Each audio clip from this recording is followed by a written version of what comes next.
Hello and good evening to everyone. I hope you all are keeping safe and sound. I am Chandrika Lamba.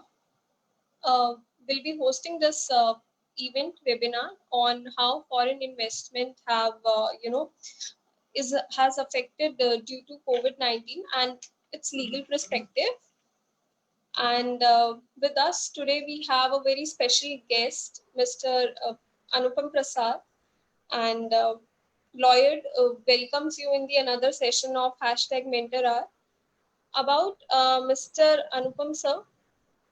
Anupam sir have almost 14 years of post-qualification experience in advising Indian and foreign clients on acquisitions, joint ventures, private equity investments, financing, Indian entry strategy, fintech, media and entertainment advisory, private client practice, and general commercial law advisory under Indian laws. He was associate with Nitish Desai Associate in Bangalore 2006, and also was a part of corporate commercial law, advising and assisting clients on M&As, venture and capital investments, and lot more. Thereafter, he has worked with Khaitan and Company in Mumbai in 2010 as a senior associate, and then in 2013 he has an entrepreneurial journey by leading the corporate commercial law practice and heading the Mumbai office of RDA Legal, a startup law firm. Then in 2016, he moved by practice along with his team, joined Indus Law Firm Law as partner, and continued to be a part of above mentioned practice areas. In addition to the new technology areas such as fintech, food tech, LOT, etc., in Feb 2020, he founded AP Law Chambers with like-minded professionals with the past experience of working in leading law firm as Khaitan and Company, and so on. So from now, I would like Anupam sir to take over the screen and share his point of views on the topic and help us to know more about this topic more. Sure. Thank you, Chandrima. Thanks a lot for the introduction. Am I audible and is my screen Yes, visible? sir. Just can you see the presentation? Yes, sir. Okay, great. Thank you so much. Just a small correction. So I started my career with the law firm of Nishit Desai Associates, not Nitish, but that's okay. That's not a problem. So I think we have about 20 people, right? 21 people right now. 27 participants are there, and moreover, we are live on Facebook, sir. Okay, great. So I think since it's I think exactly 4 o'clock, we will perhaps we could wait for a couple of more minutes before others also join in. And until then, maybe I'll just take those couple of minutes to tell briefly about the firm, which is AP Law Chambers. Of course, Chandrika mentioned a little bit about it. I thought I will just elaborate a bit about it without getting too much into it. Well, that's not the focus of the presentation. So AP Law Chambers is a young firm. It was started earlier this year in the month of March. And of course, we are physically present in New Delhi, Hyderabad, Singapore, and Mumbai, where I am based. And the firm comprises of partners who have worked in leading law firms, and including as partners and senior sort of resources, and cumulatively have had several decades of experience in providing legal services to domestic as well as international clients across sectors. And the objective of the firm is, of course, to provide fast, efficient, and cost-effective services and to all clients, whether you're a startup or a largish firm, with all respect and humility, to achieve the clients achieve the desired results. Okay, so I think without further ado, this was just one slide which sort of talks about the various practice areas. We're not going to get into all of it. That's not the objective here right now. But just to, I thought we could spend about 10 seconds on it and move on to the topic that we have at hand. So before we move ahead, of course, we are here to discuss a topic with respect to foreign investments in India in light of the current COVID-19 situation that's there. Of course, the situation is unprecedented, So a lot of things we will need to see how they pan out as we move along. Before we get into the presentation, I thought I would want to sort of define the way forward, how we are going to go ahead with it. So initially, we're going to talk briefly about the Indian economy and the current pandemic situation that it faces. Thereafter, we will move to foreign investments in India, which would be mainly statistics driven. The idea is to sort of give you a picture of how things were starting from 1991 when the era of liberalization was set upon the country by the then government, and as to where we are right now. Thereafter, we will move to the various routes that are available under the existing Indian legal regime with respect to foreign investments in India. So essentially, that would talk about what are the various methods or routes that are available for the investors to invest into the country, and also for the recipient companies to receive the funds that are there. Thereafter, we will move to the more topical aspect of the presentation, which will talk about the recent changes in the law, starting from the Press Note 3 of 2020, which essentially brought about a regulatory oversight in the current foreign direct investment regime with respect to investments from our neighboring countries where India shares land borders with.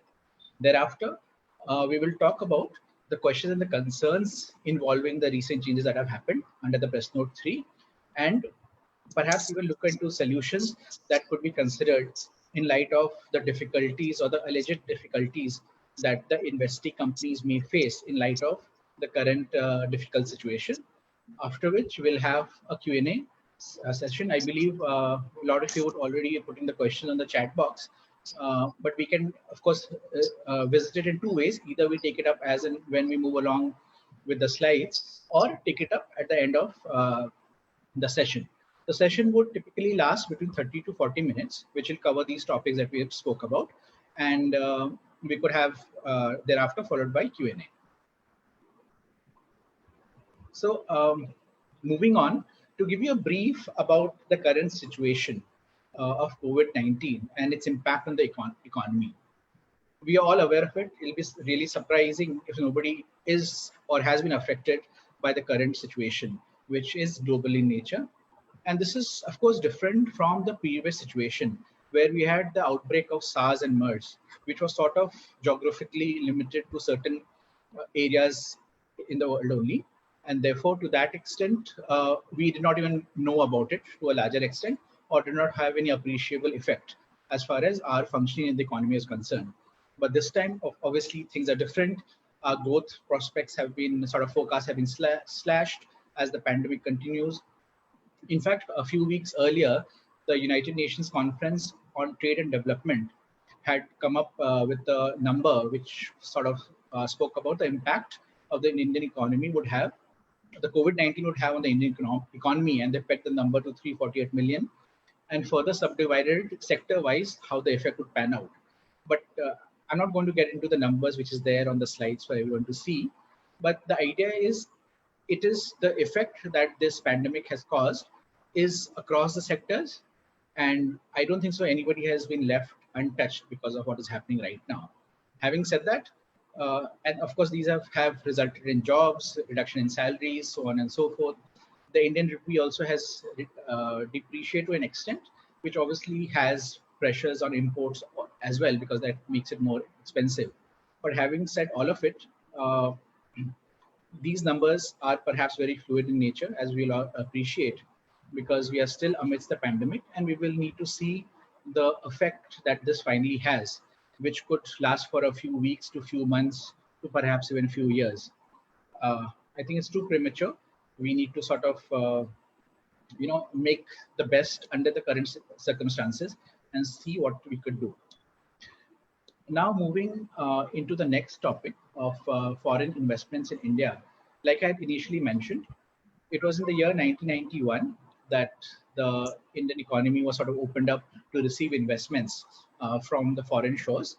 And if you see during the past 2 decades, particularly from April 2000 onwards, there has been a significant FDI flow of 642 billion, out of which almost half of it has come in the last 5 years itself. So we can very well appreciate that the initiatives that were taken in the 90s started bearing fruits in the last few years.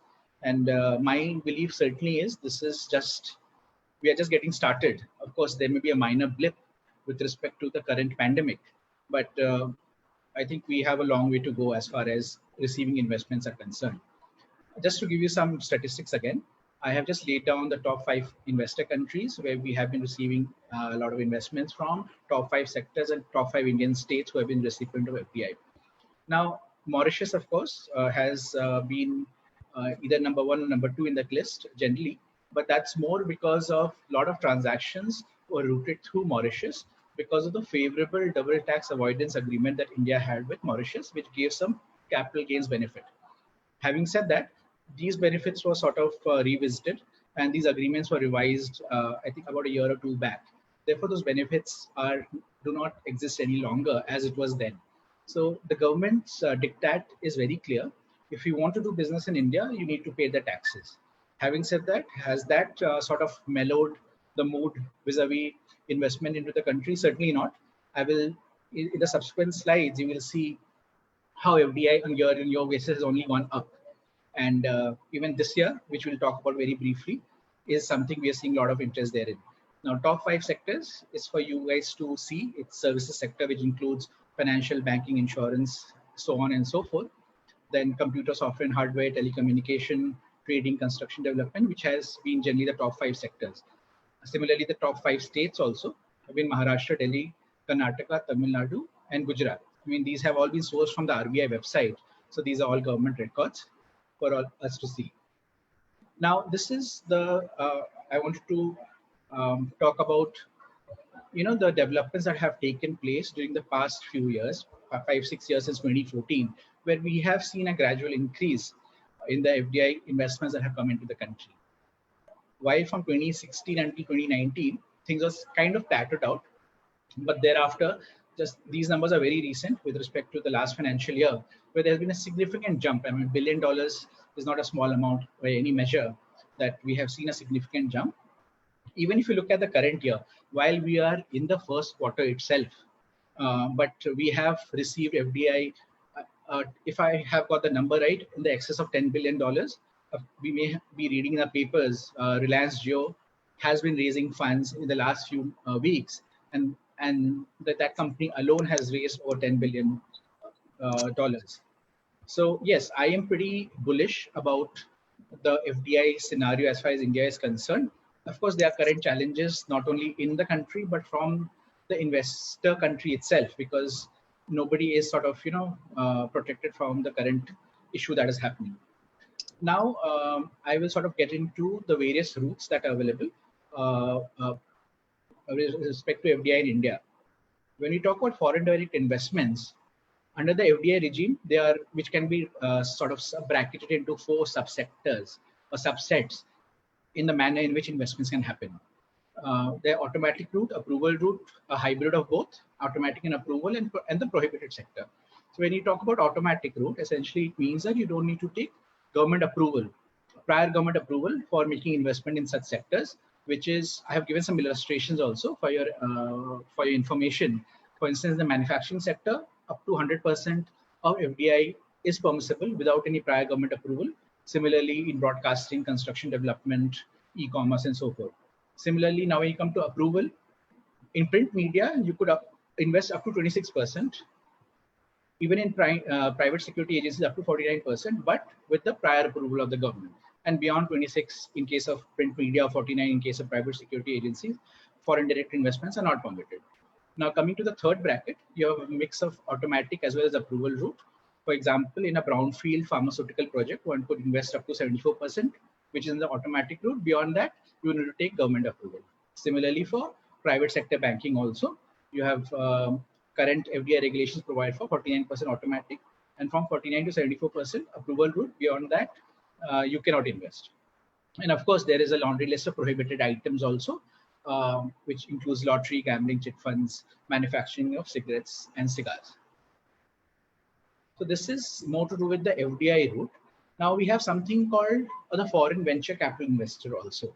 These are registered entity under the Security and Exchange Board of India. And the investment theses are very different. there are very specific sectors that an FECI can invest in India, which are essentially 10 sectors, some of which I have listed for your reference, which includes biotech, nanotechnology, IT related to hardware, software development, dairy industry, seed R&D, so on and so forth. FECIs can also invest in startups. Startups essentially would mean which sort of fit into the Government of India startup initiative definition. So I will sort of even tell you, perhaps some of the listeners would be part of the Startup India initiative started by the Government of India, which essentially has certain criterias, like you cannot be more than 5 years old, your sort of turnover should be less than 25 crores, you cannot be a sort of an offshoot of an established entity. There are certain, of course, tax benefits that such startups enjoy, and they have this facility of self-certification vis-a-vis there's some labor law and environmental law compliances, and they have certain tax benefits also, which they don't need to pay for the first 3 years of the operations, provided none of the money is sort of rooted out of the company in form of dividends. Therefore, the idea is the money is sort of put back into the company for their working capital requirements or for the R&D and development, so that the promoters don't take the money out should there be an opportunity, and therefore that would help the startup to grow. And also FECIs have certain investment restrictions. For instance, about 66.67% of the investable funds could be in unlisted equity instruments, and up to 33 point, the balance, that is 33.33%, could be used for subscription in the IPO of such entities which are going IPO. For that purpose, it could be used. So I'm not getting into the details of it. I just want to give you a broad overview of the various routes that are available, because each topic itself could be a topic of a presentation. Moving on to the foreign portfolio investments. Earlier, we had the FIIs and QFIs, which were sort of regulated separately, but eventually they were sort of all subsumed under the SEBI FPI regulations. The FPI essentially stands for foreign portfolio investments. So under that, they are not bound by the FDI restrictions. Typically, the investments happen in the listed space or the companies which are to be listed, and there is an upper cap of 10% that they could sort of invest in. Beyond that, the restrictions under the FDI restrictions will be applicable. It is interesting to note here now, when you talk about these various routes for investment. Now, FDI, if you have to compare FDI versus a foreign portfolio investment, FDI is more you're investing into the company. You're there for generally a long term. You are on the board. You're managing, perhaps part of the management also, and so you're part of the growth story. And FPI for that is contrary to that understanding. They would particularly invest in, say, the shares of the company which are listed, and it's more a financial investment where they're looking at the upside, and the shares, perhaps when they sort of appreciate, they would sell and go out. So that's the typical difference between these two sort of mode of investments and the purpose of it. Similarly, you have something called the alternative investment funds. These are also SEBI registered funds. They are of three categories, which you can see on the slide. And what are AIF funds? Very simply put, they are privately pooled investment vehicles which collect funds from investors, whether resident or non-resident. And then there are these three categories. Category one examples would be VCF funds, SME funds, social venture funds, infrastructure funds. As you can see, the emphasis is on the growth and the seed capital, and the growth of the company, and which has sort of positive effect on the economy. That's the focus. Category 2 has been simply defined as something which doesn't belong to either Cat 1 and Cat 3, examples of which would be real estate funds, private equity funds, and so on. Category 3 are sort of slightly complicated investment instruments, which would include hedge funds and PIPE funds. PIPE essentially stands for private investment in public entity. So these are not as simplistic as a VCF or SME fund. And that's the sort of broad categorization of investments that the AIF sort of provides for. So when you hear of an VCF fund or a PE fund, which are India registered, they would be an AIF registered fund, which makes them accountable to the SEBI, their do's and don'ts that they need to follow. This is just a sort of a broad chart, which kind of provides a broad overview of these various routes of investments. I just thought I'd make a. So let's take how is FECI better compared to an FDI route. They do not have any pricing guidelines restrictions, which an investment under FDI has. And similarly, there's no 1-year IPO lock-in to the shares which under FDI one would hold as compared to an FVCI. So there are certain benefits, but again, having said that, FDI also enjoys certain pluses when you compare to FVCI, because FVCI is restricted to only certain sectors, which we mentioned about a couple of slides back. Similarly, FDI, the list is pretty robust, and over a period of time, a lot of concessions also have been given. A lot of sectors which were earlier under approval route have now formed part of automatic route. So this is just for your reference to give you a broad sort of understanding of various routes.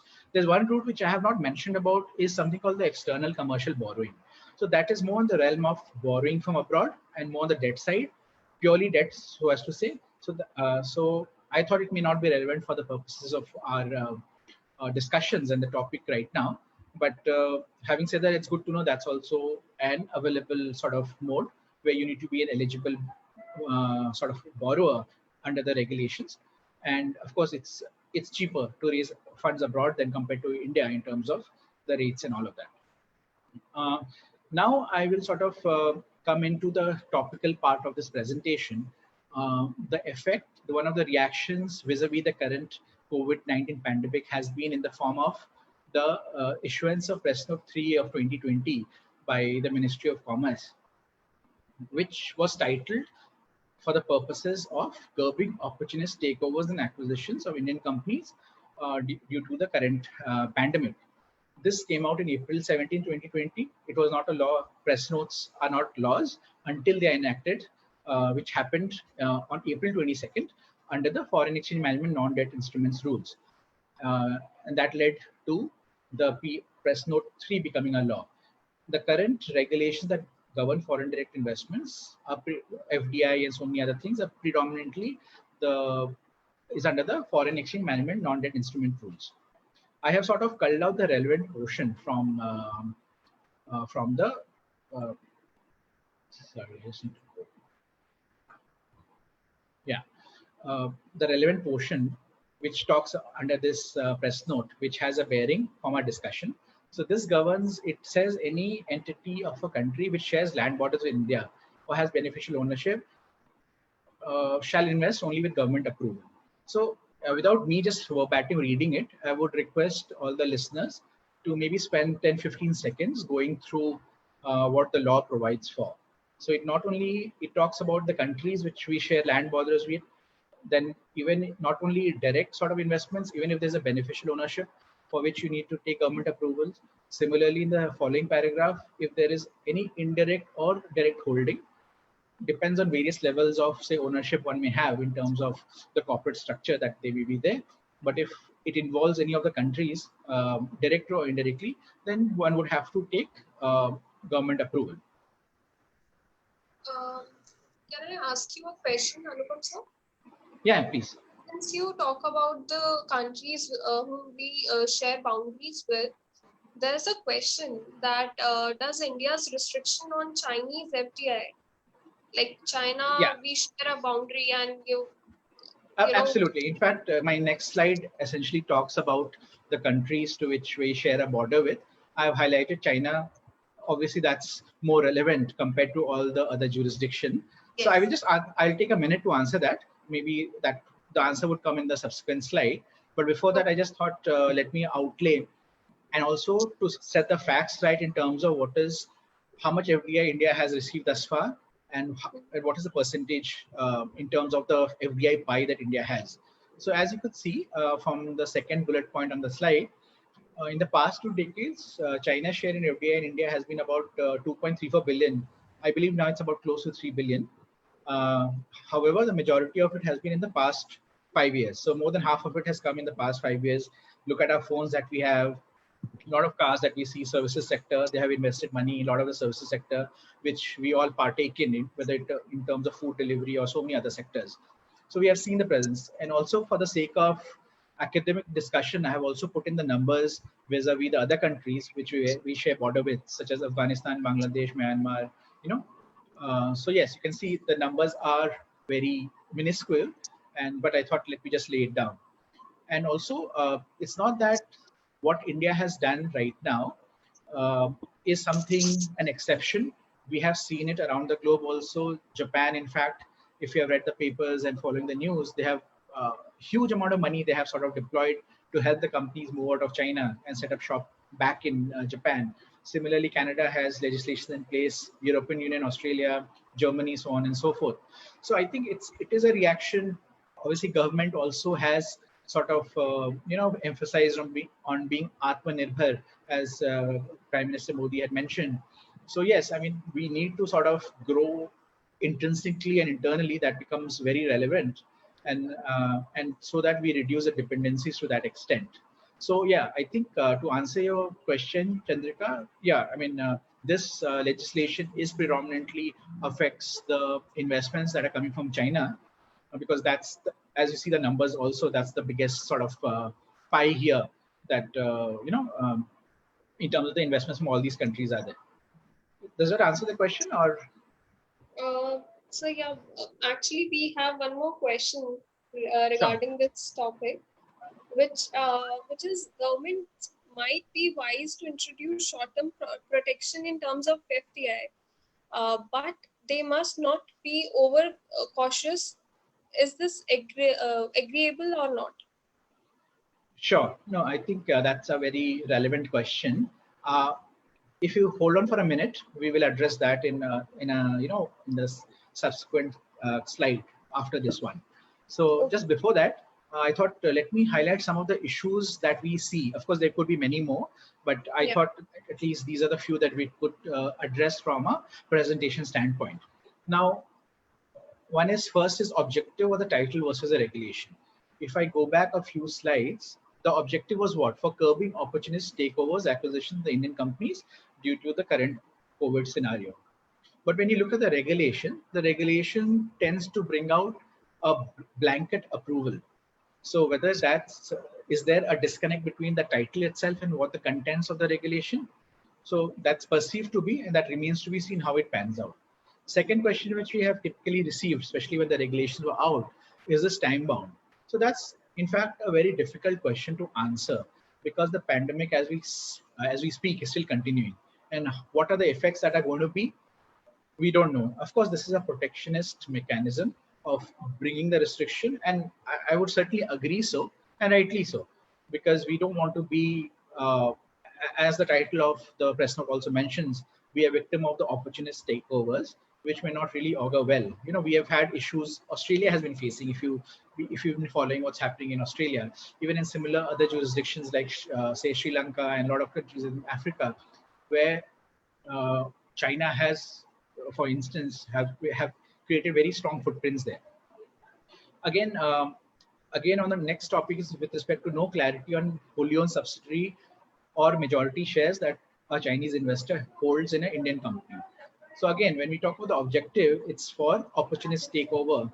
But if a company is already a wholly owned subsidiary, or if it's majority held by a Chinese investor, then obviously we have crossed that bridge vis-a-vis opportunities takeover, if at all it was. So perhaps there could be some clarity on exceptions drawn out, that any future, say, fundraise by these companies, they may participate in rights issue, right? Which essentially gives an opportunity for the shareholders to invest more money whenever a company wants to raise funds. So would that get affected?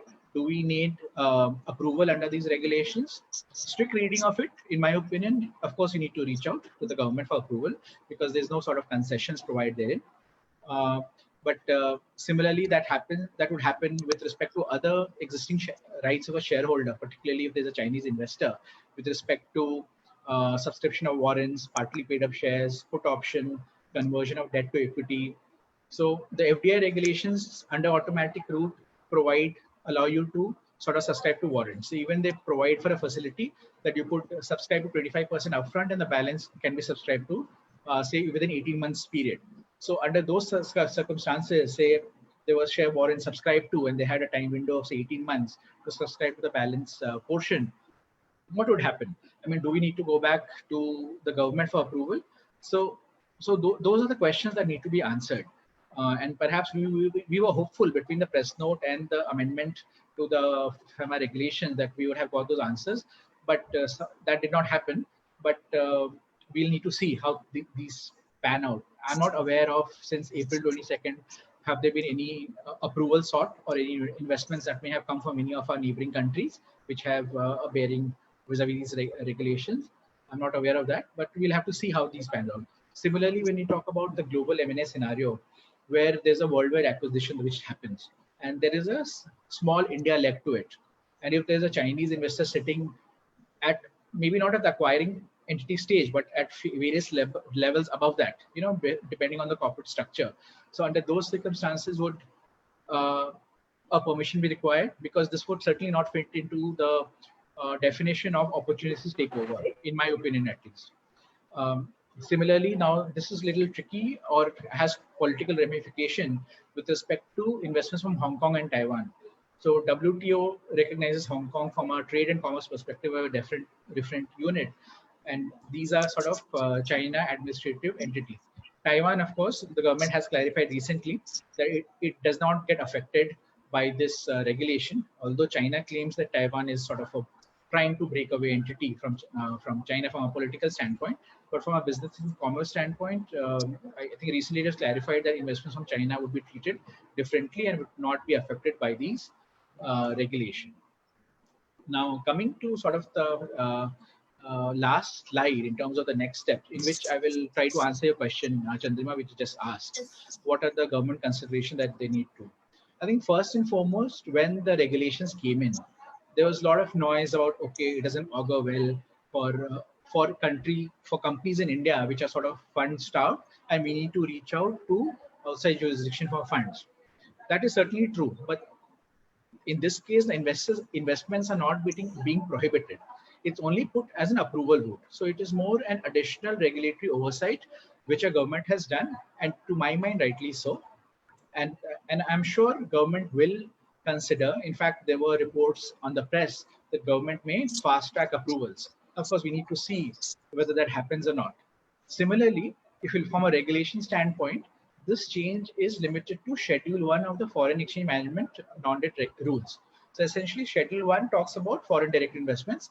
It doesn't talk about FPIs, FECIs, and other routes that we spoke about. So that was sort of, I wanted to give a brief background and then talk about this so that the audience can relate to what I'm saying. Even in the press, in fact, there were a lot of press which sort of said that because of Bank of China's investment into HDFC Bank, which is whereby they sort of acquired more than 1% share. Therefore, that led to this restrictions coming in, which to my mind is incorrect, because that would have been through the FPI route and not through the FDI route, where the restriction has now come in. Now, whether tomorrow we see restrictions on the vis-a-vis the FPI route also, that we will need to wait and watch. And as far as the considerations that the government needs to take, of course, they need to do a balancing act to address some of the issues which I spoke about in the previous slide, with respect to investments in wholly owned subsidiary or the companies in which they are Chinese investors in majority. So those cannot be bracketed under the restrictions which are there under this press note. Similarly, even if there were some recent press reports that fast track approvals government would consider certainly, and they would also look at perhaps relaxing certain norms in relation to investments that are not aimed towards these takeovers and acquisition, which are opportunistic in nature. Apart from that, when I was talking to you about certain statistics vis-a-vis foreign direct investments, I did mention a majority of our investments. China doesn't figure in the top 5. We have, say, USA, Singapore. So yes, there are other investment opportunities available. It's not that if funds don't come from China, then it's an end-all game-all story, which is not the case. Yes, one may argue that there are certain funds which are structured via Singapore with the ultimate shareholder or the beneficial owner residing in China. So of course, those will get caught up under the regulation. But having said that, this opportunity still remains. Particularly, we have seen, especially with respect to startups and early stage companies, where they have flipped the structure. Flipping or externalization is a mechanism wherein, right, like the company say set up in India, and you sort of flip the structure to have the parent in, say, a jurisdiction such as USA or Singapore, and then have a subsidiary in India. Like Flipkart, for all practical purposes, is a Singapore-based company. Similarly, there's several such examples also. And there could be various reasons why would one do that. It could be for tax reasons. It could be for ease of investment reasons. It could be even, I can give you an example wherein like Y Combinator, which is a sort of an accelerator based out of California in the US.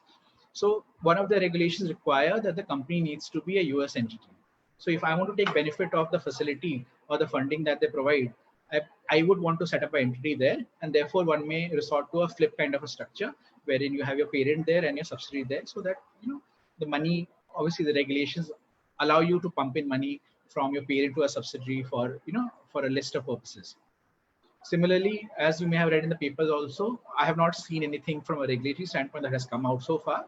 But yes, there is a sort of a race, and initiatives are being announced to attract companies that are leaving China. So from that standpoint, now whether they come to India or not, that remains to be seen, because that's also a competitive space. We have competition from jurisdictions like Vietnam, Philippines, perhaps, which are more cheaper than China under the current circumstances. So that also remains to be seen how sort of it helps the country at large. Um, and yeah, I think perhaps that's about it from my side. I wanted to keep the presentation rather crisp, touch upon the issues that may be relevant, and perhaps spend a little more time on answering questions which may be more relevant than to carry on with the academic discussion.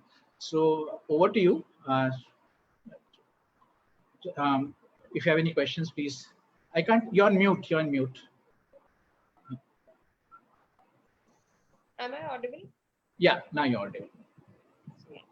Thank you so much, Anupam sir, for the insightful session. Like it has catered to lot many problems that we, in the generic audiences, if I talk about the generic persons out there, they also have this question in their mind whether if China, disinvest in the Indian companies, would Indian companies be, will they not survive in this situation? So you said that China is 0.5% is that amount which China is contributing in terms of investment in India?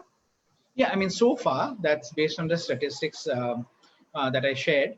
But again, having said that, while historically, say, US was investing much more, or Mauritius was, but now China is a cash-rich country, right? And they are looking at attractive sort of investment opportunities or takeovers all across the world, not only India. So from that standpoint, I don't see, that if they don't invest, hell is going to break loose. Certainly not that. But as I mentioned, there is no prohibition of investment. But as a sovereign, independent nation, we have all the right to scrutinize, create a level of additional regulatory oversight, which is to the benefit of the Indian companies at the end of the day. It's not that these measures are sort of anti-investment, right? It's just to be a little cautious. And under the circumstances, it is, I perhaps think it's recommended. And perhaps when things sort of, gets a little stabilized, perhaps this regulation may be removed also. So we never know how things are going to pan out. Okay. So, sir, the question which we have, there is a question from Facebook. Riya Sharma has asked, how can we save our investment rights in the company if the company is at the urge of closure due to COVID-19 pandemic? That's a very relevant question. See, at the end of the day, what does the company need to survive, right? You need funds, you need business. I mean, last step would be that, yes, there's no business happening. And to what extent can you stretch your purse strings? You can reach out to your investors saying, you know what, and investors are very, it's not about they just put in the money and forget about it.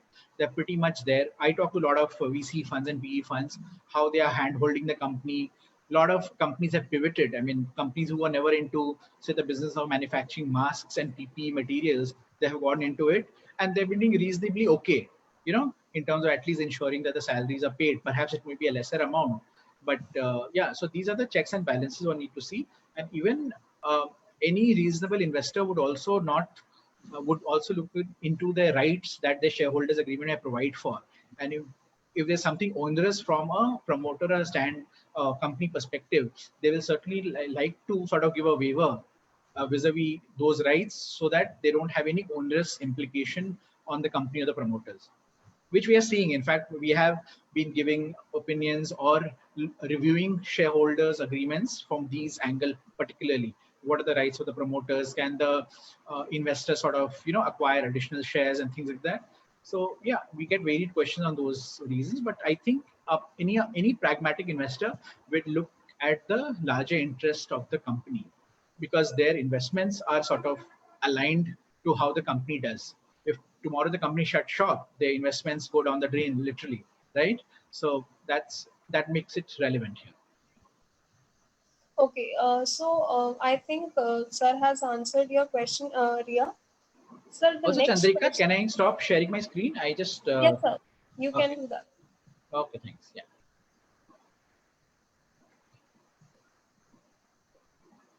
Sir, the next question we have is from Gunjan Prasad. She's asking, are we able to give a comfortable zone for the upcoming companies shifting from China to India? Furthermore, will it help us to increase the jobs in corporate sector for Indians? And how much it will help India for economic growth? See, I think any additional avenues of commerce or economic activity would certainly give an impetus vis-a-vis growth prospects, jobs availability. I mean, we have so many examples around us. When the Ubers came in, the Flipkarts, and now, of course, Flipkart is now a Walmart company, but so many foreign investors look at what's happening with the Reliance Jio. So many job creations are going to happen under it. While Yes. Reliance is such a behemoth, so as to say, and a large conglomerate. It's not about just giving internet connection. They are into Geo TV, maybe online ads. Last I read that they plan to get into some kind of tie-up with Netflix, so they could give impetus to content, TV and film industry. So many things, I mean, that come of it. So any investment, any sort of is always welcome. And at the same time, they need to be regulated, which are being regulated pretty well from RBI and the government of India standpoint. Okay. The next question we have is it permissible for startups to secure foreign funding under the current circumstances? Yeah, see, under the foreign direct investment regulations, you also, there's nothing stopping a startup. It's not that you are such a young company you can't raise foreign investments. There's nothing like that. In fact, for startups, there have been certain instruments which have been focused for startups, like a convertible note, which is like a debt instrument which sort of converts into equity at a later stage, which was sort of incorporated in the FDI policy, keeping the startups in mind also. But as even I gave about an example of Y Combinator, which are sort of accelerators based abroad. So you could even raise funds through them. Yes, at times they have a local sort of presence requirement, and therefore you structure your entity in a manner that you have an entity there also, in whichever form of manner, either as a subsidiary or as a parent there and a subsidiary in India. So there could be various options around it. Okay. So we have a question from Byju's. What does the FDI policy entail with regards to issuing equity share under government route? I mean, you have to, before you close a transaction, you have to seek approval, depending on if it's in the approval route, that this is what it is. And it's not that government would not give you an approval. They will perhaps come back with a lot of questions that they may have. They may inquire about who the investors are, and they may seek information and the KYC around it. So yeah, it's a matter of seeking approval, which takes a little bit of time. So that's and that's at the prerogative of the government. But government has become very proactive that way. It's not that you send an application and you sit on, it'll be sat upon for years. It's just a matter of maybe 3 to 6 months, and you would have some kind of response to the query. Okay. Sir, the next question we have is from Swiggy. What are the permitted activities if I want to set up a branch office in India? Right. So if slightly sort of digressing from the topic though, so you could, if you don't want to really invest, how do you have presence in India? You could have by way of a liaison office, a branch office, and so on and so forth. So a branch office, the regulations provide for certain activities that you could do, and it is more to do. It's an extension of the parent entity which is there. Very different from a subsidiary, because a subsidiary involves incorporating a company and there's a shareholding and all of that. So a branch office, there are certain set of permitted activities that are there. I can get back to whoever's asked this question on that. But yes, I mean, there are limitations around it when you compare to setting up a subsidiary form of an entity in India. Okay. So there's a question. What are the possible sectors where FVCI can invest? Can a foreign investor invest in rights shares issued by an Indian company at a discount? See, as far as FECI is concerned, if you even unless you join the person who asking the question has joined a little late, there are 10 sectors where investment through FECI is permitted. Of course, an FECI needs to be registered with the SEBI as an FECI, which includes biotech, nanotechnology, and a few other sectors which I had mentioned about, and which the FDA regulations also provide for it. Okay. So next question we have is from Wasim Bakar. What are the rights given by FDI to taken over to another company out of India and or set company out of India? Now, when you say out of India, what is meant here? I mean, are you? I don't understand the question. Okay, should I repeat or you Yeah, can if you get could just repeat that, yeah. what are the rights given by the FDI to taken over to another company out of India or set company out of India? So I assume the question is to set up a company outside India. Is that what it is? I I'm think the question, I'm trying to look at the question in the chat box. yeah, the question is sent to me on private. Okay. So So yeah, let me try to answer it in two ways. If the question is of setting a company outside India, you know, so that comes into a different regime altogether, because FDI talks about inward investments, right? Companies investing into India. So if yeah, I, as an Indian entity, want to set up a shop outside India, there's something called the ODI regulations that become relevant here. And under that, there are certain rules and criteria. For instance, as an individual, under the liberalized remittance scheme, I can invest outside India to the extent of 250,000 US dollars. As an entity, I can invest up to 400% of my net worth of my capital. So if my company is worth say 100 rupees, I can invest up to 400 rupees in form of investments as an entity, as a company outside the country. And if the other way to look at the question is acquiring a company, I don't understand taking the company out of India, what is meant by here. You can, of course, set up shops all over, but the regulations are different, not the FDA regulation that you would look at. okay. I request Wasim, if your question is been answered by sir, then it's fine. If not, you can write your question again in the chat box. The next question we have is from Anish Anthony, who is asking how complex is the trade agreements made between Chinese companies in purview of agitations in Ladakh. That's a very specific question. You know, uh, trade agreements, like at a very sovereign level, they're bilateral trade agreements between the countries. The objective is that any investments that happen from the country, from that country, with which India has a bilateral trade agreement, is to protect the interests of the companies also. So yes, at times you see there is a conflict between what is being legislated upon, and like China may sort of, under the current circumstances, may say this is against. I'm not sure if India and China has a bilateral trade agreement. For a moment, assuming they do, they may say, sort of shout foul that this is against that, or they have been mentioning it's against the WTO regulations of free trade and commerce.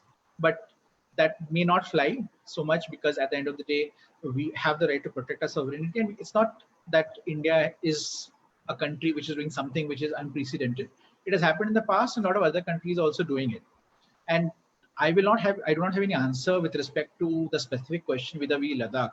Now that Yeah. becomes a little contentious also, because uh, it's very state specific, and even depends on what area. Ladakh at times is, as a jurisdiction, is a little contested, right?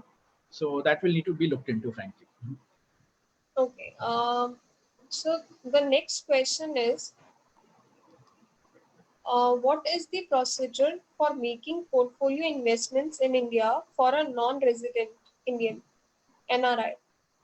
See, under the FDI regulation, you have an NRI can invest on a repat and a non-repat basis. Repatriation essentially means that you invest, you can't take the money out, and repat, that is non-repat basis, non-repatriation basis.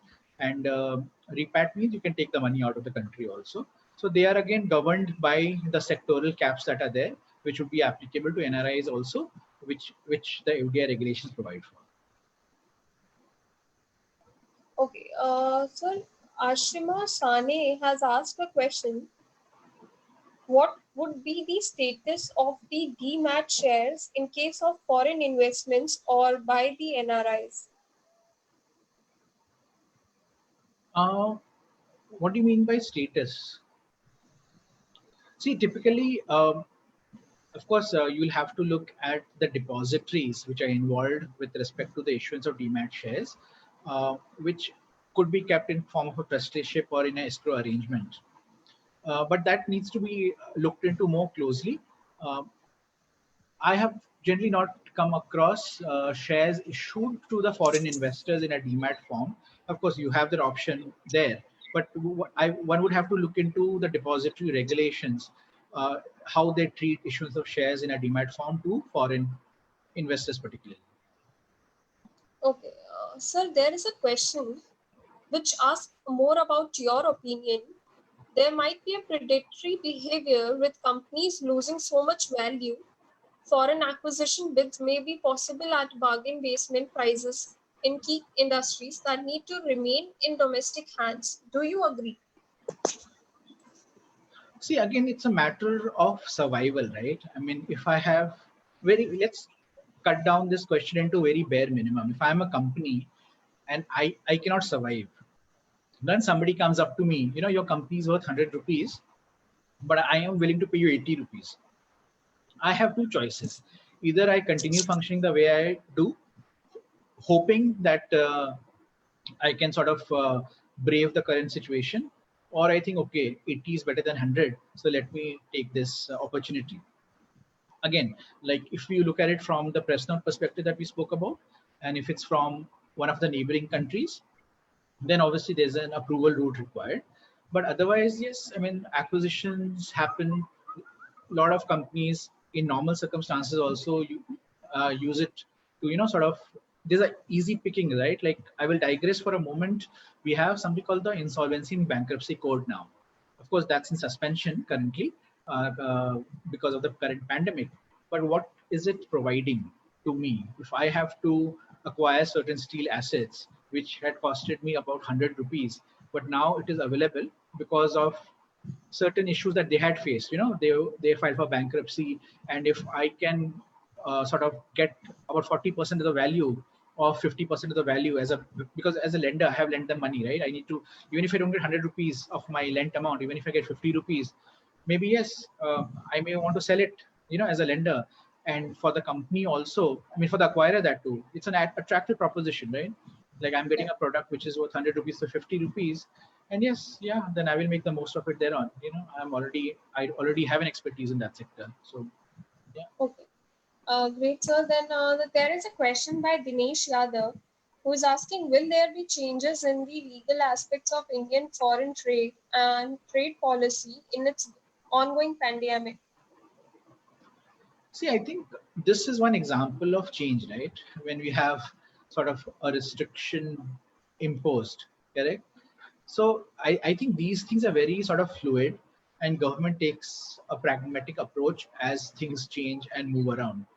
There are so many issues we come, especially during uh, there are issues of Chinese goods being dumped into India. There are WTO and anti-dumping, duties imposed.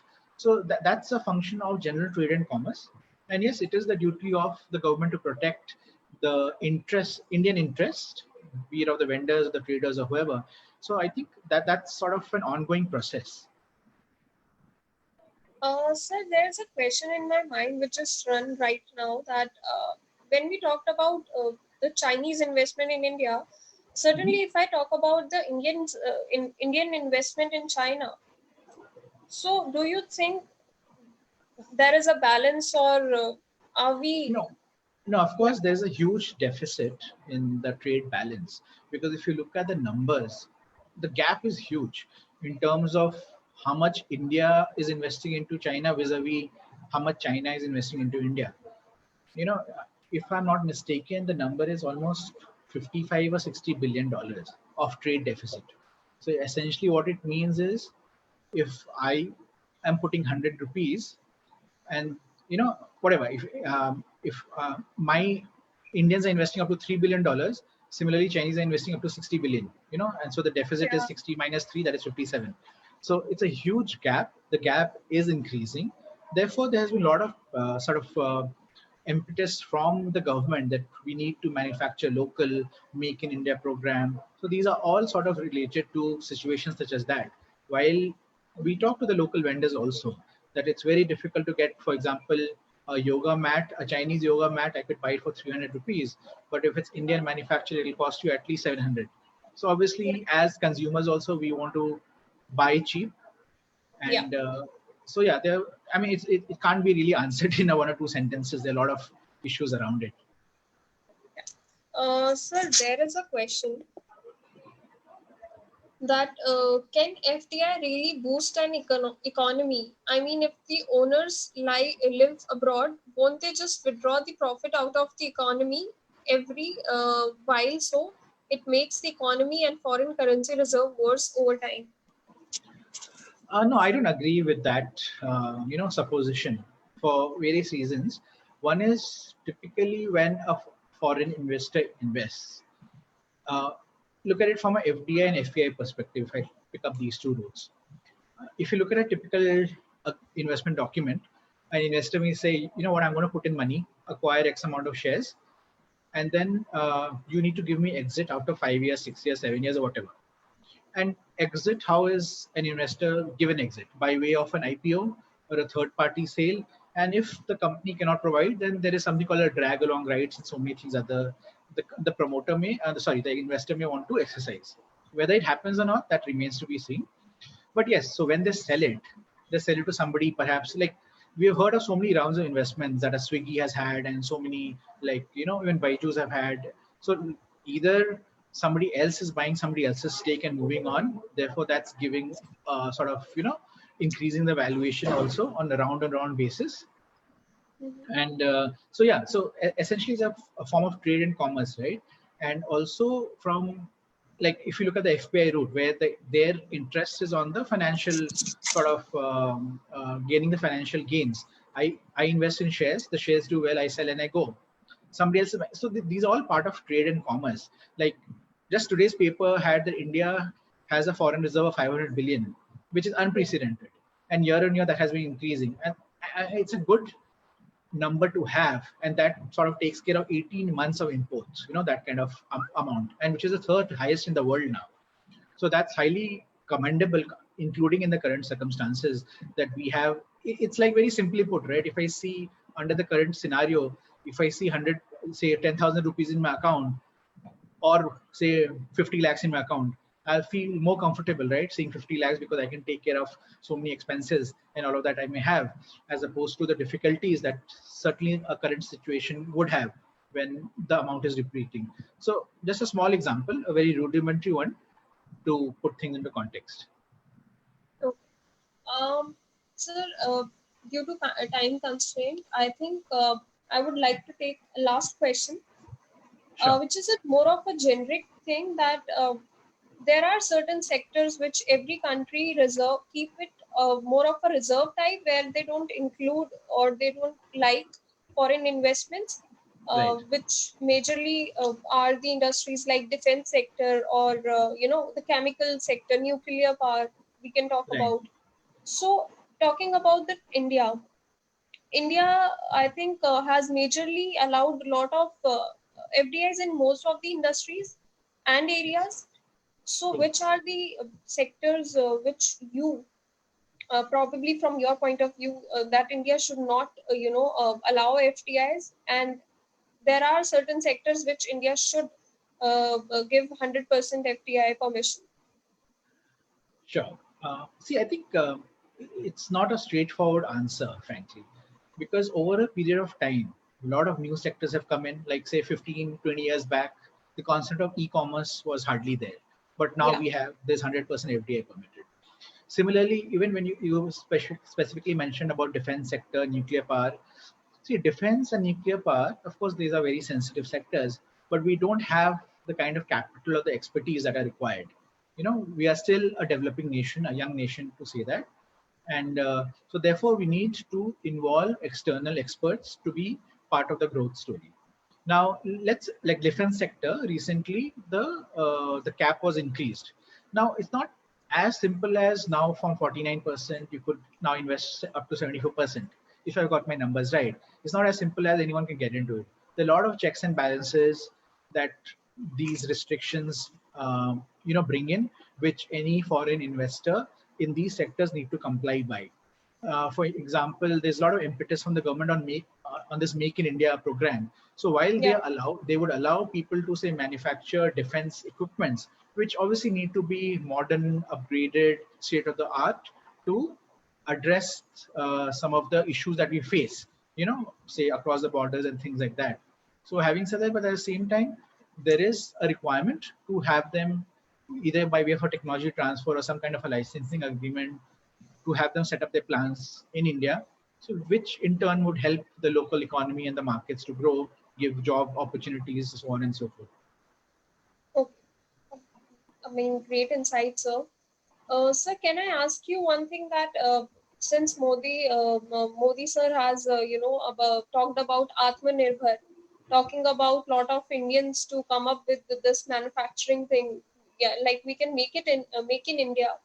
So people can make in India, but talking about the investments, the trickiest part is getting funding from a different people, different countries.